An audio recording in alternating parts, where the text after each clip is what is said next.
So now we're going to use our dowel to look at our shoulder external and internal rotation. So we want to think about a position like a 90-90 position, or maybe you could call this cactus arm. So I've got a 90-degree angle at my elbow. Maybe I look like a goalpost. So whatever you want to call this shape, this is the shape that we are looking for with our dowel.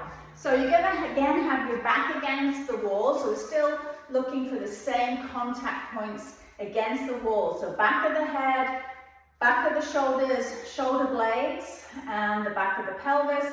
There'll be a little space where your natural curve of your lumbar spine is, your lower back.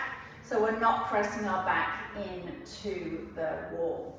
My feet are about 1 foot away from the wall. So I have my legs in front of me, so it helps me to slightly push back into the wall. So now we're going to assume that 90-90 position. So we're looking for that cactus arm position, and we're going to drive our elbows back into the wall. So simply what we're going to do is, can I maintain the points of contact against the wall and rotate my arms back against the wall? So again, we want our wrists nice and strong and vertical, not tipped back. I want to have contact with my forearms, my upper arms, and again, those contact points in my back.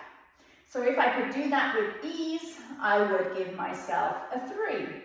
So while it looks like I am getting good contact with the wall here, I feel that I could do better in terms of my compensation through my rib cage. I still feel a little bit tight here, so I feel like I am lifting away from the wall here. So I'm going to give myself a 2 because I feel myself slightly compensating through my thoracic spine to get into the external rotation.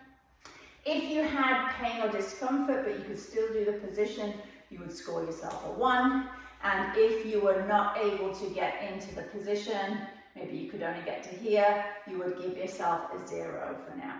So again, have a go, give yourself a score, and make any comments about how the position felt for you. Maybe again, thinking about, did it feel different on sides? Did you feel tightness in any particular places? So just giving yourself some notes that when we come back to reassess this later on, you can see what things are changing over time. So we did external rotation. So now let's have a look at our internal rotation. We're going to go back to that same start position. And then this time, instead of coming up, we're going to put everything against the wall, and then we're going to come down, and we're going to see if we can press that PVC pipe against our body without changing the position of our wrists, without the back of the shoulders and the shoulder blades and the pelvis moving away from the wall or the head. We're keeping everything in contact with the wall and driving those arms down. So if you were able to do that with ease, give yourself a 3.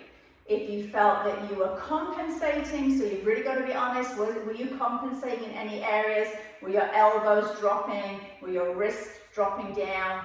Then you would give yourself a 2. If you could do it, but you had maybe pain in the front of the shoulder when you did that, then you would make a note of that and put 1 for your score, and 0 would be that you couldn't get into the position at all. So again, if you feel limited in this range of motion, I'm going to share some exercises that you can do to help correct those.